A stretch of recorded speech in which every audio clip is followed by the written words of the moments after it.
Good morning, everybody. This is Shahab, your host today, and I have with me an amazing personality that I've met earlier. His name is Mr. Goler Collins. Hi, Mr. Goler. How are you doing? Hello, Mr. Hobb. How are you? I'm doing good. Welcome, Mr. Goler, to today's session. Mr. Goler, if you don't know, he is one of the respected principals in a very highly esteemed school in Abu Dhabi called the Elite International School. And so it is my pleasure to introduce Mr. Goler to today's session. So, Mr. Goler, could you tell us a bit about yourselves, just so that our audience can know more about you? Okay. Well, again, my name is Goler Collins, and I'm from the United States of America, hailing from South Carolina. I have about 22 years in education, at least 19 years in administration. In the U.S., I served as a middle school assistant principal, a middle school principal, and a high school principal. And here, I've worked in the UAE as an academic vice principal, a K-12 vice principal, and now I'm the privileged principal of Elite Private School in Abu Dhabi. So I've had a long career in education and looking to learn and grow and continue to make sure students in K-12 have awesome learning experience. Great, Mr. Goler. I mean, for today's session, I think a person like you who has a lot of experience is very useful, because today we're trying to delve in a topic which is how do we see the effects of online learning in schools, right? So I'm sure that as you have already has gone through the school phases, recently we had the COVID-19 pandemic and all the schools were shut down. And UAE, as a technologically advanced country, went completely to online learning, right? And I'm sure Elite School also went to online learning, right? So how was that experience in terms of, as a principal-wise, as a head of school, as teachers, as students, as parents? So how was the overall experience? Well, it was an interesting start. When COVID-19 started to pick up cases or started to increase cases in Abu Dhabi, we initially thought that the shutdown was going to be for 2 weeks. And during that initial 2 weeks, so when schools were suspended, more cases started to come, more people getting riled up in terms of to a complete shutdown pretty much for the remainder of the year. The initial stages for us, it was kind of a learning experience, because it forced us to provide professional development and also make sure everybody was a little more abreast on technology to actually support online learning. So our initial phase was we provided pre-recorded videos, actually using this particular platform of Zoom.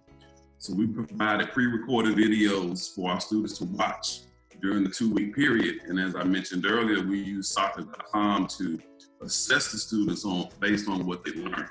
So for us, it was a learning curve, because we had to transition from having interaction with the students on a daily basis, seeing them, being able to show our love for them and interact with them and engage with them, to go into a pretty much format where we're using pre-recorded videos to relate content.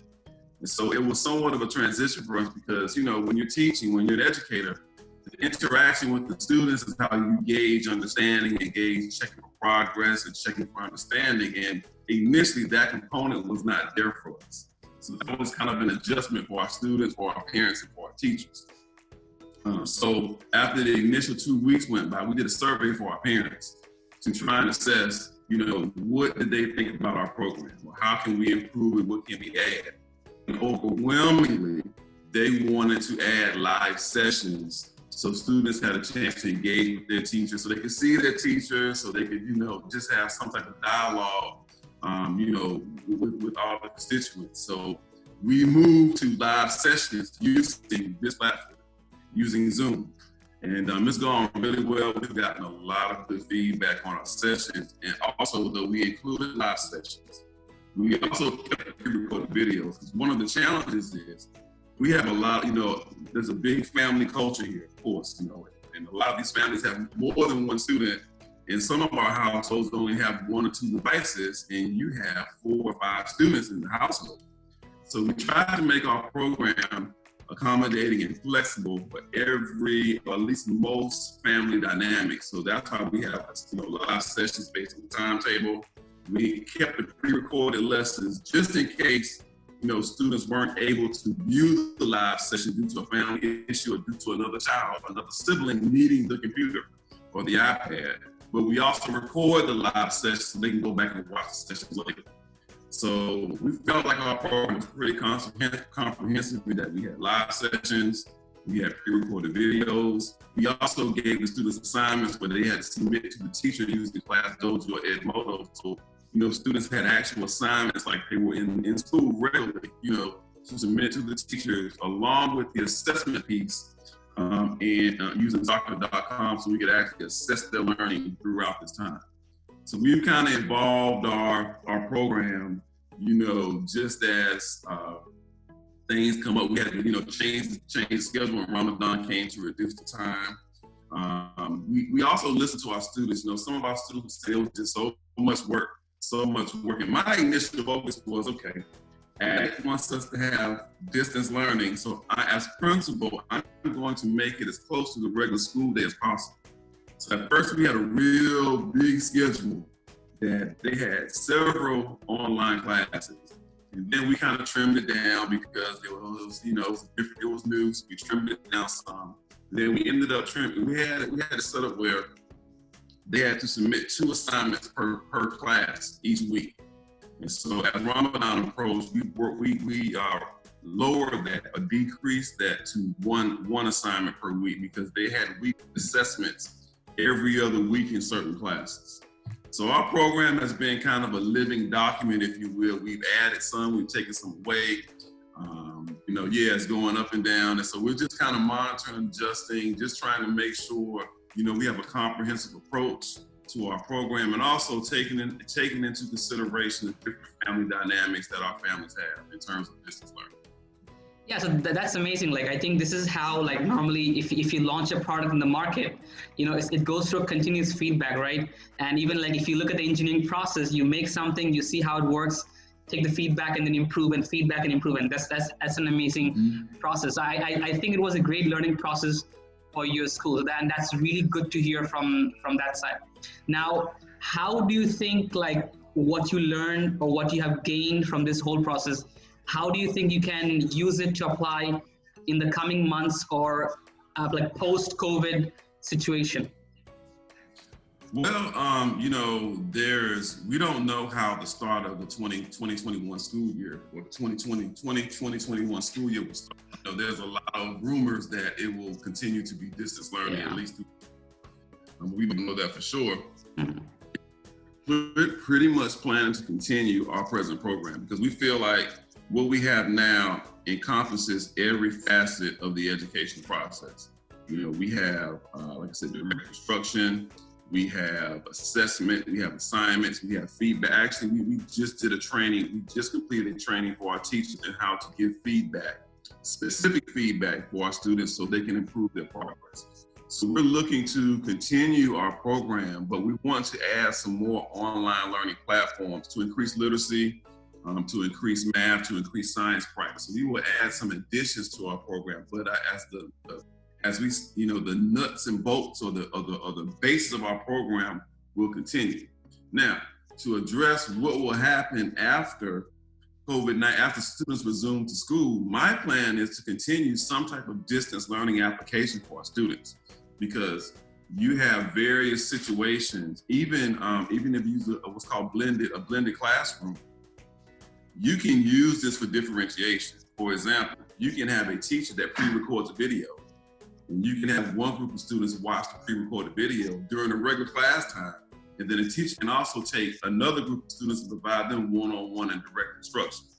So, we would have never thought about this had COVID-19 and distance learning hit us the way it did. But now that we know we can do pre-recorded videos on Zoom, we can do a pre-recorded lesson like this on Zoom and give that to a certain group of students while we provide some intense remediation for another group. So we are looking at using our distance learning platforms actually to augment the regular school day once students return to school. Another thing we thought about is, for example, when you have a teacher that's absent, or here it's a real transient, population kind of come and go, and we can actually use a Zoom platform to cover more than one class if needed. So this can really provide us some flexibility in how we offer instruction, how we offer extra services to our students. So I'm excited about continuing the distance learning applications, even when students return to our school. Great. So in a way, you're saying that the post-COVID is going to be a more technologically integrated sessions, right? So technology is going to be a big part of your school. So, I mean, that's really good to hear from Mr. Goler. As you have mentioned, I know we have a lot to ask and people would love to ask you a lot more, but time is limited. We want to keep it short, sweet, and fun. Do you have any final words before we end today's sessions? So that, No. I appreciate, working with you. We worked on the labs in Dyer with ATLAB, and, we're looking at trying to maybe facilitate one here at Elite Private School. So I appreciate you offering me this experience to share my insight on our school. I'd just like to say that I've really appreciated the tremendous support from our owners, from our teachers, from our students, and from our parents. They've really been supportive.